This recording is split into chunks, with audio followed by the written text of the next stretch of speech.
Assalamualaikum warahmatullahi wabarakatuh. Alhamdulillahirabbil alamin wassalatu wassalamu ala sayyidil mursalin wa ala alihi wa sahbihi ajmain, amma ba'du. Wa bi ikhtisaril kalam, setelah diadakannya musyawarah akbar dan juga munadharah di Kesultanan Banten, itu mengingatkan kepada kita sebagai ahlu sunnah wal jamaah, ternyata betul-betul kita harus meyakini adanya dzurriyyah baginda Rasul, dan juga kita harus mengikuti para ulama salaf bagaimana mereka dulu mengagungkan para habaib, mengagungkan para dzurriyyah baginda Rasulullah sallallahu alaihi wasallam. Karena di dalam kitab Ihyaul Mait juga dikatakan, inna fadaila wa manaqiba alil baiti adimatun muqtaranatun bisulbil Islam wa asasihi. Alam yang artinya sesungguhnya keistimewaan dan juga keagungan keluar baginda Rasul itu adalah adimatun, sangatlah dahsyat, sangatlah besar keistimewaannya, dan juga termasuk adalah pondasi Islam, asasnya Islam.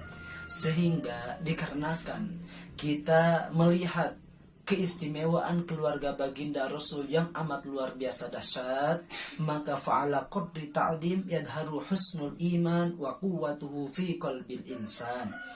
Maka dengan sebab itu, dengan kadar ketakdiman kita kepada mereka, yadharu husnul iman wa quwwatuhu fi qalbil insan, akan jelas nampak realita bahwa kebaikan iman dan juga keperkokohan iman itu di dalam hati manusia melihat kadar kecintaan dia kepada para habaib. Kalau kita mencintai kepada para habaib 100%, maka insya Allah berarti iman kita akan menjadi tumbuh besar. Tapi kalau kita mencintai kepada para habaibnya minim contoh 20% cinta kepada para habaibnya, maka mungkin minim keimanan kita juga, saudara. Kenapa? Kaifala? Bagaimana tidak? Wahum baitun nubuwah wal risalah wal qudwah. Karena mereka itu adalah ahlu bait Nabi, mereka itu adalah keluarga Nabi. Masa iya kita mencintai Nabi? Konon katanya kita mencintai Nabi, kita mencintai Allah. Loh, dzurriyyah Nabi juga kita dicaci dimaki. Kalau kita betul mencintai Nabi, maka kita harus mencintai para dzurriyyahnya.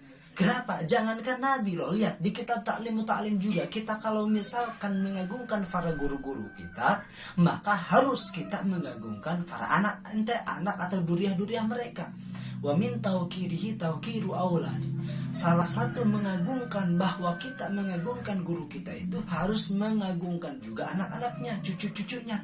Apalagi ini dzurriyyah Rasul yang jelas kita diajarkan di dalam Al-Quran pun Allah mengajarkan kepada kita lewat firman Allah. Allah nyatakan, qul la as'alukum alaihi ajro illal mawaddata fil qurba.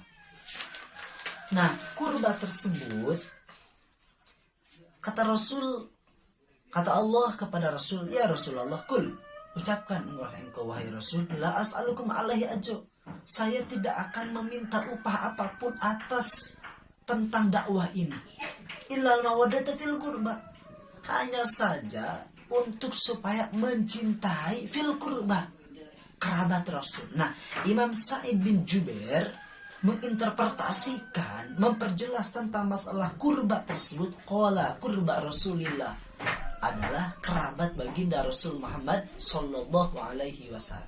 Bahkan di dalam kitab lain tentang masalah ayat kullu as'alukum alaihi ajra illal mawaddata fil qurba, kurba tersebut qalu ya Rasulullah. Ketika ayat tersebut turun kepada baginda Rasul, ini berasal dari Imam Ibnu Abbas radhiyallahu taala anhuma. Nah, ketika itu ayat kullu as'alukum alaihi ajra diturunkan oleh Allah kepada baginda Rasul, maka sahabat qalu ya Rasulullah, sahabat berpendapat. Sahabat langsung bertanya kepada Rasul, wahai Rasul, man qarabatuka haula illadina wajabat alaina mawaddatuhum? Siapa kerabat-kerabat engkau itu wahai Rasul yang wajib oleh kami cintainya? Rasul berkata, Aliun wa Fatimatu wa waladahuma, yaitu Sayyidina Ali, Sayyidatuna Fatimah, dan juga anak-anak cucu daripada Sayyidatuna Ali dan Sayyidatuna Fatimah Az-Zahra. Nah, maka dengan sebab itu ada yang katanya kiai, dia suka kayaknya memperpecah umat supaya jangan sampai mencintai para habaib. Kita sebagai Ahlus Sunnah wal Jamaah mengikuti para ulama salaf soleh. Kalau seandainya Duriah baginda Rasul itu betul-betul putus dari Ubaidillah, mana mungkin tentang masalah ini dibiarkan oleh para ulama-ulama salaf kita. Tapi faktanya gimana? Imam Ibnu Hajar, Imam Jalaluddin As-Suyuti, dan para imam-imam kesidinya, mereka justru mengakui adanya Duriah Rasul. Berarti betul nyambung kepada Ubaidillah. Ilmu ente tidak ada apa-apanya sama Imam Ibnu Hajar, sama Imam Jalaluddin As-Suyuti, para ulama-ulama salaf. Kalau seandainya emang benar Duriah Nabi tidak nyambung sampai ke Ubaidillah, sampai ke Imam Ahmad bin Isa al-Muhajir, mana mungkin mereka ulama-ulama dulu membiarkan tentang masalah ini. Tapi kan faktanya gimana? Ulama ahli sunnah wal jamaah justru mereka mengakui adanya Duriah baginda Rasul. Sedangkan kita disuruh untuk mengikuti para ulama salaf soleh. Mana? Fatabi'is solihah mimman salafa wajanibil bid'ata mimman khalafa. Kita harus mengikuti mereka ulama salaf. Gitu. Tapi ada juga yang lucu. Mana? Katanya kiai. Kata dia, kita lebih baik mencintai Said sama Syarif. Kalau kita tidak boleh kita mencintai para habaib. Kenapa? Habaib itu putus duriahnya kepada Rasul. Kalau Said Syarif nyambung kepada Rasul. Kan lucu. Kalau menurut saya, Kiai, antum harus tahu dulu. Habib dan Said Syarif itu sama. Hanya saja beda julukan, beda lakob, beda nama. Adapun faktanya sama. Said, Syarif, Habib sama. Hanya saja di Indonesia, Said itu suka dijuluki tradisinya dengan bahasa Habib.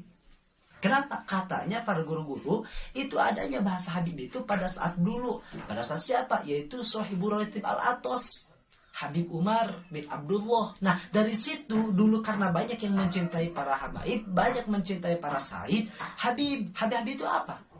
Habib itu kan kekasih. Habibi, kekasih saya.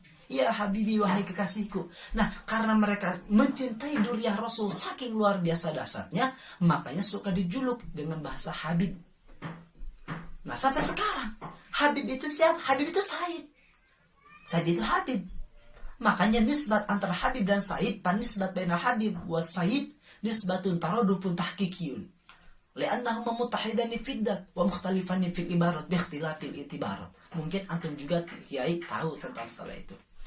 Said sama Habib sama. Loh, kenapa lucu? Saya lebih baik mencintai Said dan Syarif daripada saya mencintai Habib.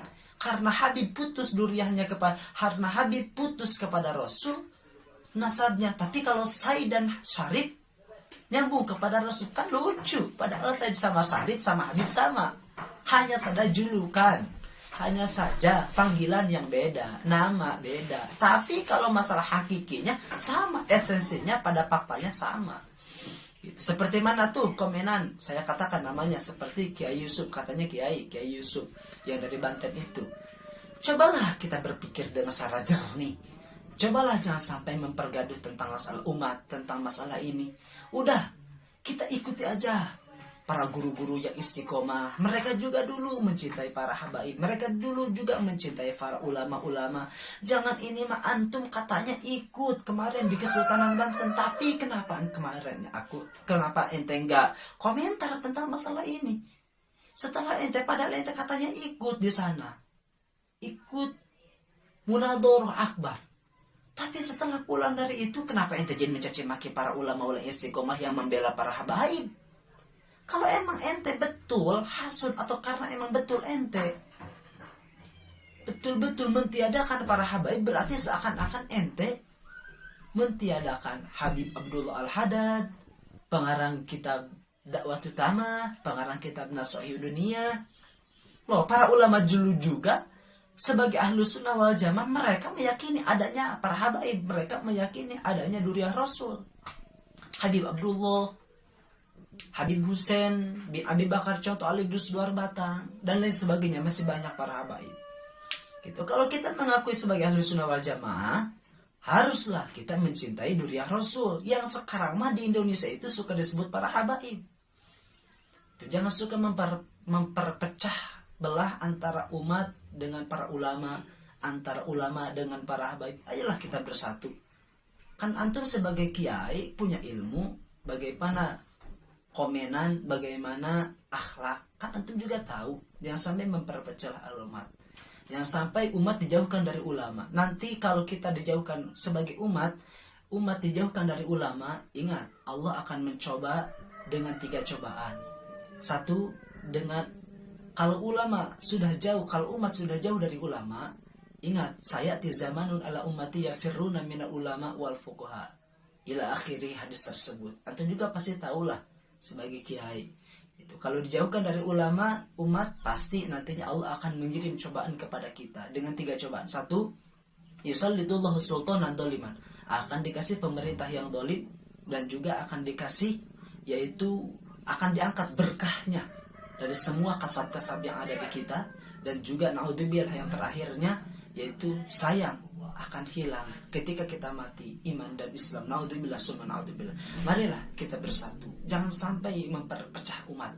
Jangan sampai umat dijauhkan dari ulama. Ulama dijauhkan dari yaitu para habaib. Jangan. Ayolah kita bersama. Ayolah kita cintai para ulama. Ayolah kita cintai para habaib.